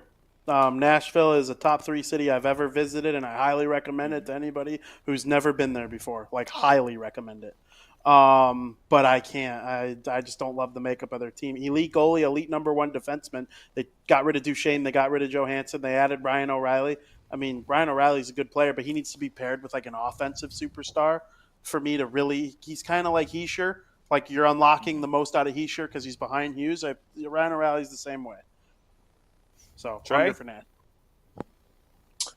I'm gonna go on a limb, and I'm gonna say the over for one reason, and that is Andrew Brunette. Because the thing about Andrew Brunette is that when things get rough, he's able to lead a team to victory. We saw this, what happened with the Florida Panthers a few years ago after Joel Quenneville had to resign due to what happened in Chicago years back, and they were still able to win the President's Trophy. They still were able to make it out of a round in the playoffs, and then fast forward, he joins the New Jersey Devils, and the Devils, I was talking to Brian Hedger once again at the Columbus Dispatch. He said a key X factor for the Devils behind the bench was Andrew Brunette and him helping out Lindy Ruff, because for Andrew Brunette, he really understands the modern NHL, whereas Lindy Ruff is more of an old school kind of coach. So I'm just saying the over because I have a lot of faith in Andrew Brunette and what he is capable of doing, because he knows how to lead teams to victory despite being in murky situations. Sam? Under. I think quite opposite. I don't think Andrew Burnett is the solution to get them over 85 points. Not saying he's a bad coach, but they're going to need some time to rebuild. Yeah, I'm going under. I just think this team is kind of in a weird spot. Barry Trotz is learning on the job, on the fly, and I don't really love a lot of the moves they made. Another interesting team, the Edmonton Oilers, 106.5. Vinny, what you got for Edmonton?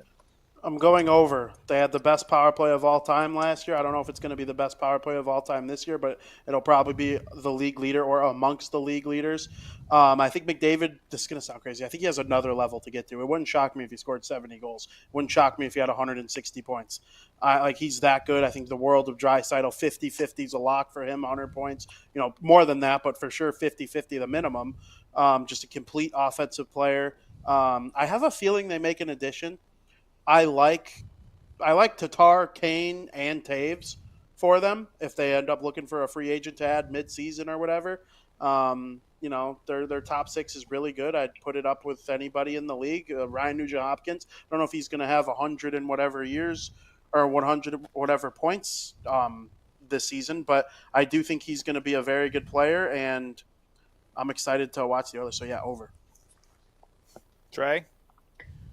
I'm going to go with the over, too, because I love McDavid, I love Draisaitl, I love Nugent-Hopkins, and also Hyman. He was very productive. He had 83 points in 79 game appearances. So I think for the Oilers, they are definitely an offensive powerhouse. And when you want to emulate your organization in terms of just finding a lot of talent that is capable of racking up the points and just breaking records left and right, you look no further than the Edmonton Oilers, because we saw them do this with Wayne Gretzky. Now we're seeing them doing this with Connor McDavid.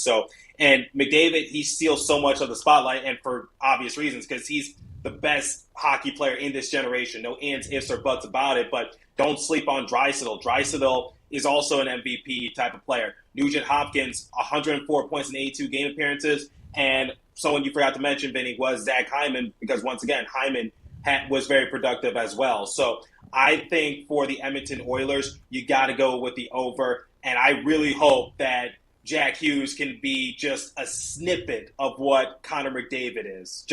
And because he's close, but not like in terms of just offensive production. But obviously, no one's gonna get to McDavid's level. But I want like our guys to emulate what they got in Edmonton. At least the Walmart version of it, if that makes sense.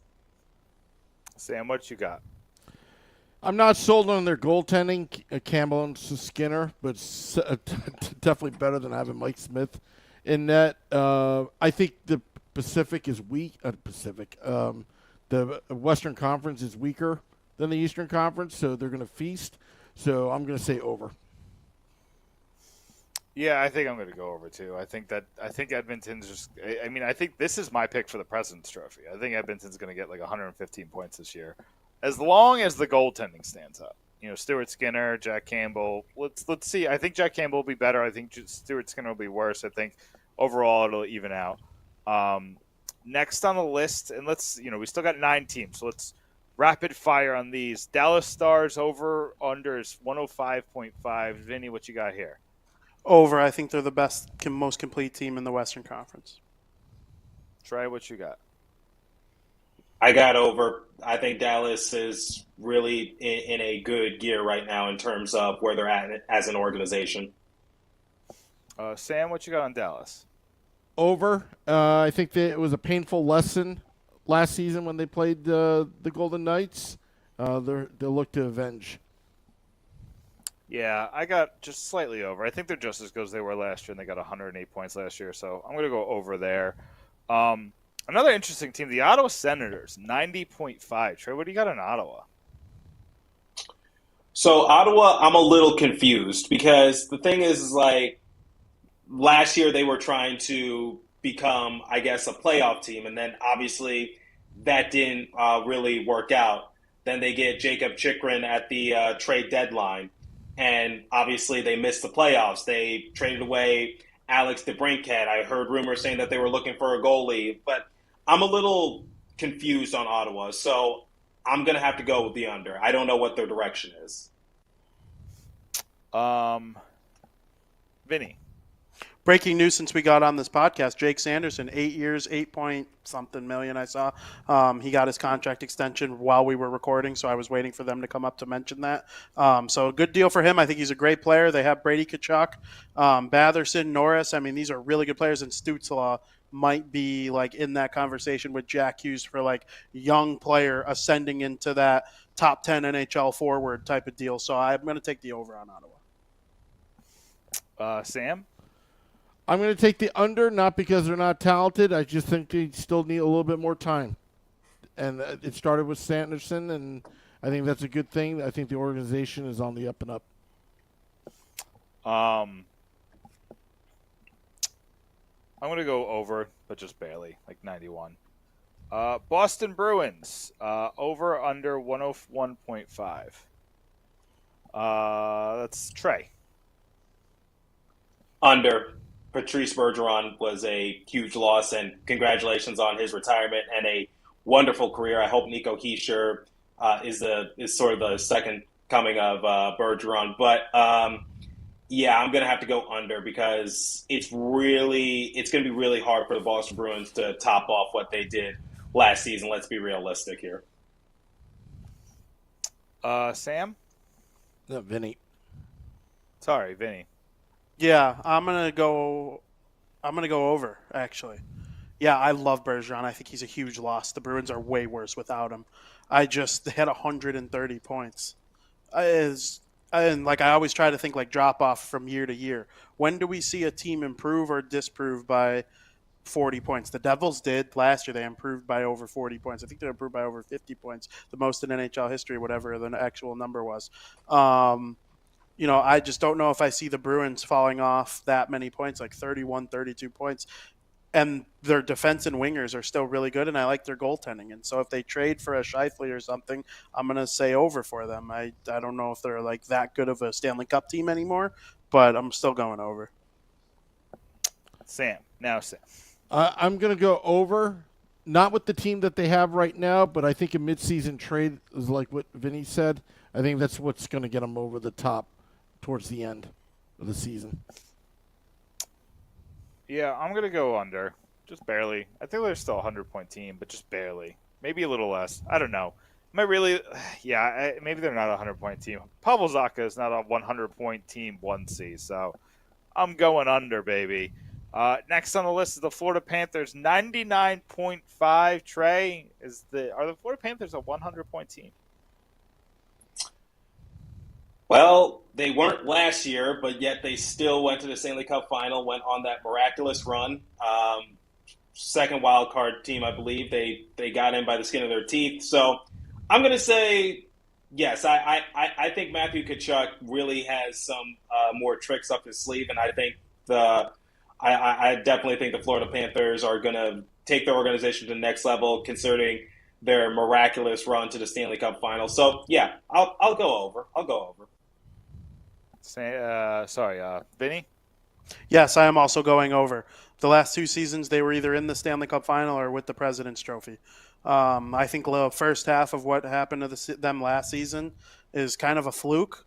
I think they're more in the middle of their President's Trophy winning season, and they're barely making playoffs regular season. Somewhere in the middle would be around 100 points. So, and Verhaeghe, Barkov, Tkachuk, Ekblad, Bobrovsky. It's a really, really good core with some good pieces around it. Sam? I'm going to go under, and I don't know why I'm going to say this. I don't think they're going to make the playoffs.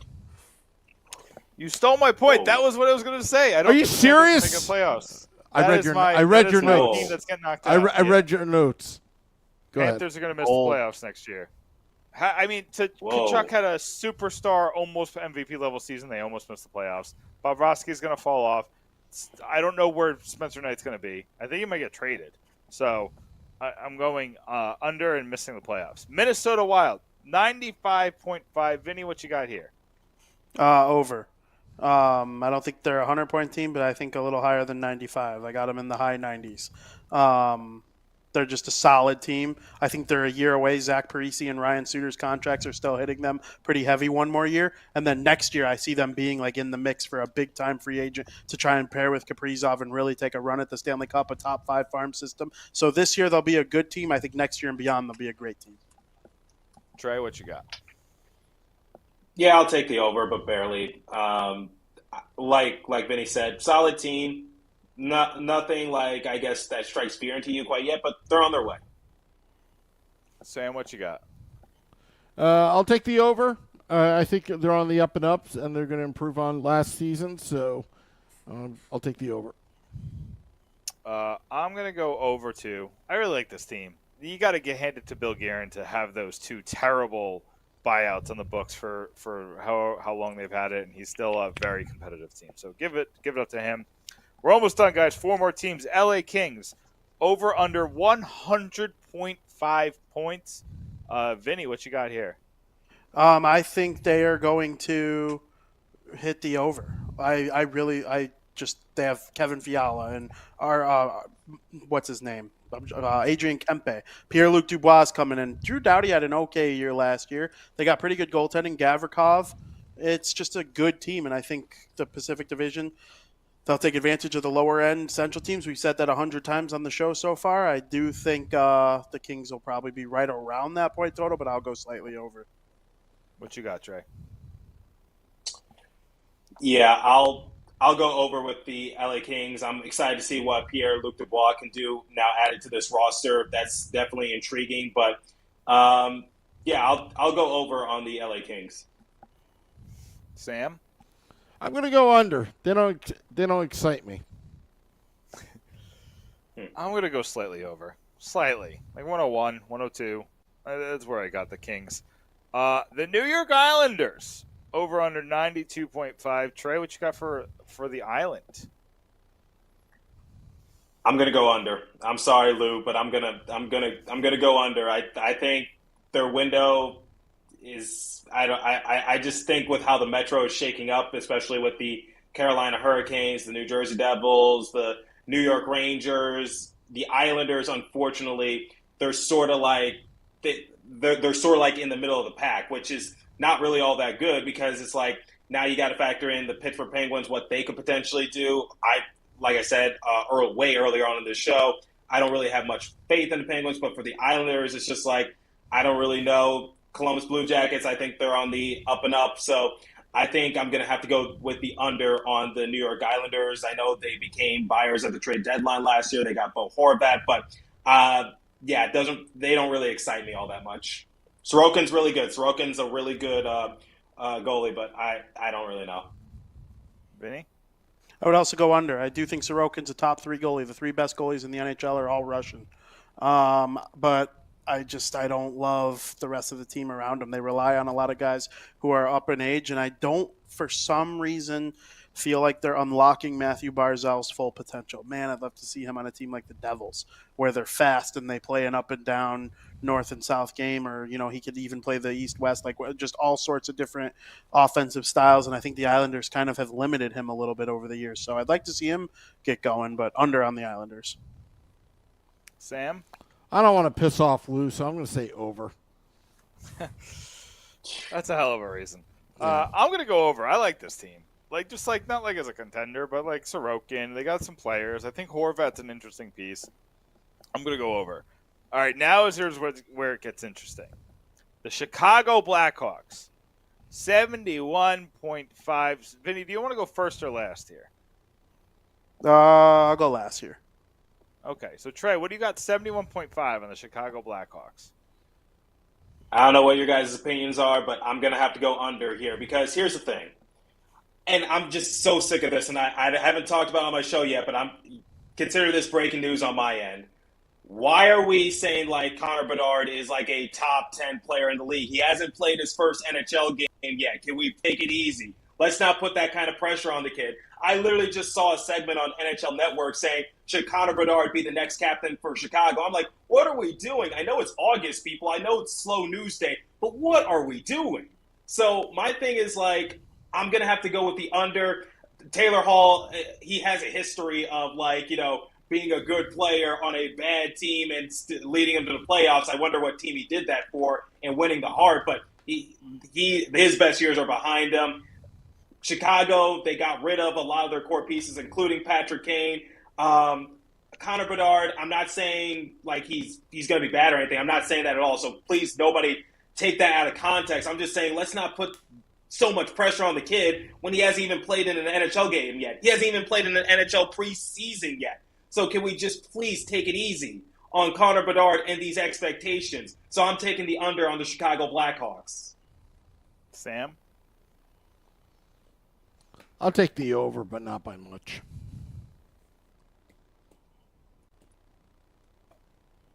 I'm going to go under. This team is putrid. This team is terrible. This team is awful. When Seth Jones is a top 5 player on your team, you are a terrible team. They're going to get like 50 points. Vinny, what do you got?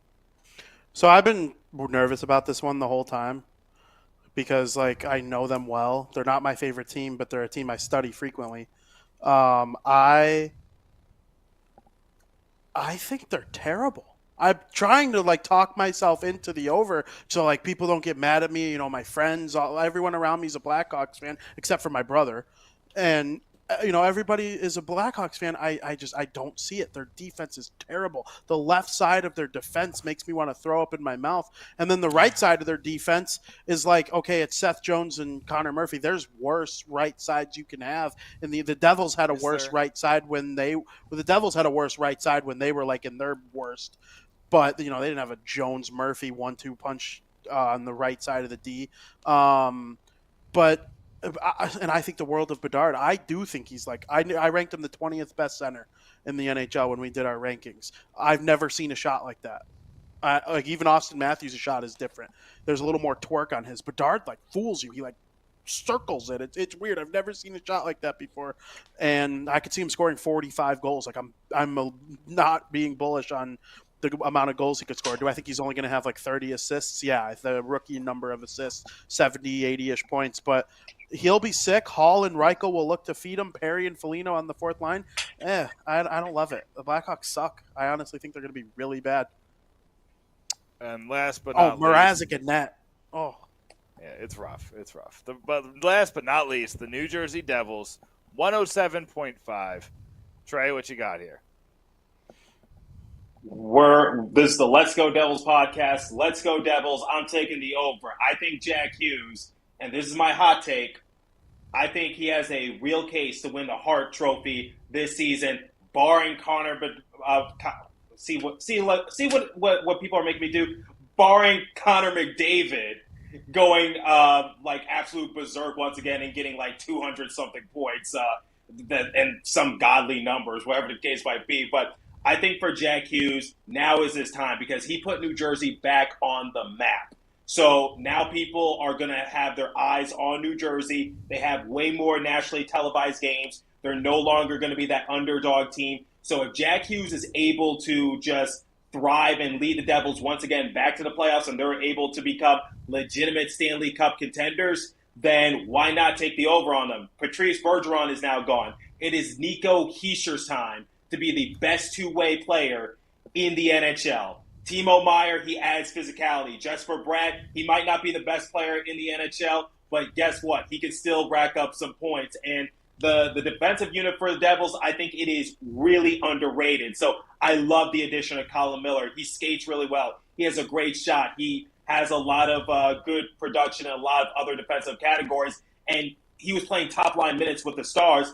And for the Devils, he's going to be a bottom four defenseman most likely. Then Dougie Hamilton, Jonas Siegenthaler, Luke Hughes, John Marino, Kevin Ball, all those guys. I think it is severely underrated. I'm expecting decent expectations for Vitek Vanacek and Akira Schmid. So I'm really excited to see what the Devils can do now that everyone knows that they are the real deal. They were not a fluke. That 13-game win streak didn't just happen out of thin air. They made it to the second round of the Stanley Cup playoffs. I said it on my show early in the summer. I think the Devils, and this is way too early to tell, but I think they are on pace to be a dynasty type of team, but they got to win some Stanley Cups first. I just want to put that out there. They got to win some Stanley Cups first, but I think they're in the making to be like a full-fledged dynasty in the NHL.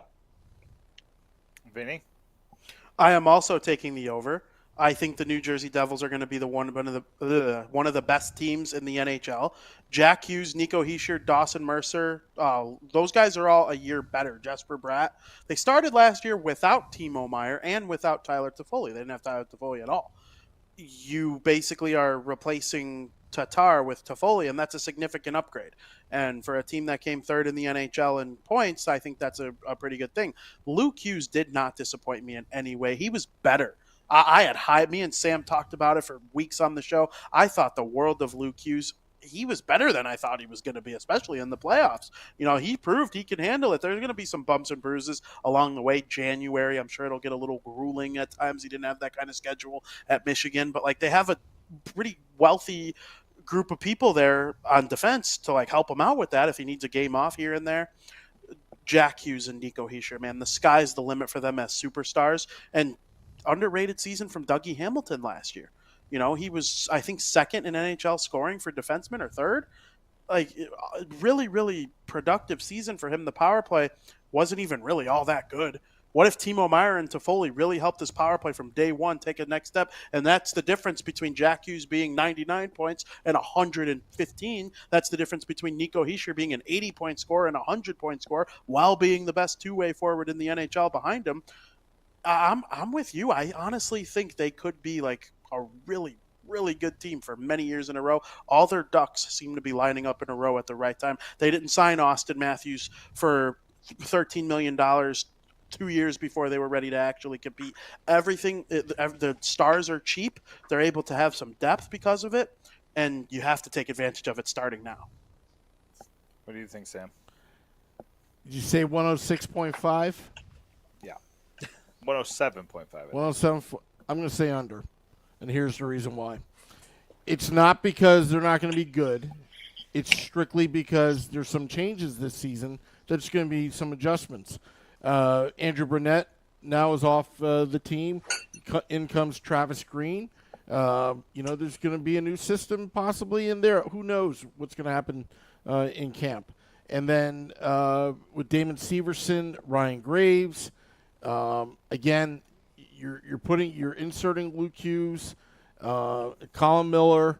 Again, there's going to take some time to adjust. I think where the adjustment period is going to happen is probably around late November to mid-December. There's going to be a lull, but they're going to come back, and then they're going to just fall short of that line. So I'm going to say under for those reasons. I'm going to go slightly under. Not it's just, I think this is just general regression. The team broke records last year. There's going to be some general regression. I think there's going to be some weird stuff happening in net. I am on record that I think they're going to go with Eric Kallgren as the backup goalie to start the season. I think it's going to go terribly, and Schmid will be up before we know it. But I think they're going to try some weird stuff because Nico Dawes is hurt. That is my prediction. Doesn't make much sense to me, but it's just I have this feeling in my bones. So I'm going to go slightly under. I know it's blasphemous, but the Devils are still going to be a 105-point team and going to be incredibly fun to watch. I think it's going to be amazing. Excited to see it. But we are way over time, guys. I'm sorry. I should have went quicker. That's on me, but I want to give everybody some time to plug. Trey, why don't you give us some plugs real quick? You can find my show at Locked On Devils, wherever you get your podcast from. Also available on YouTube, and you can follow me on the X, now formerly known as Twitter, at TreyMatt4, or the show's Twitter page at Locked On Devils. Vinny, why don't you give us some plugs? Yeah, read all my stuff from Fansided at fansided.com. It's the Pucks and Pitchforks, Puck Pros, still doing Black and Teal, the Windy City Southside Showdown, and I'm forgetting, Pucks and Pitchforks. So, it's my favorite thing in the world that I do, and I enjoy doing it. Make sure you give it a read. I'm at Twitter at Vinnie Parise, or X, Twitter X, at Vinnie Parise. Follow me. Let's talk about the Devils. I'm going to start calling it Twix. Sam, or I'll let Sam. Yeah, I'll let Sam close us out. So, pucksandpitchworks.com. We're posting every day. Jersey Joe has one in the chamber right now that I'm going to get up tomorrow morning. And then I'm writing a massive article for Fansided about I'm ranking each team's receiver room. So just a little fun little thing. So that should be up Bears tomorrow. won, right? Just in time. Bears won? Nah, get out of here, DJ. But yeah, Sam, it's up to you now. Oh, well, I want to thank all those tuning in to the Live podcast, dropping the podcast on our podcast pages all over the internet at midnight. I'll see you tomorrow for the Morning Woo. Till next time, let's go Devils.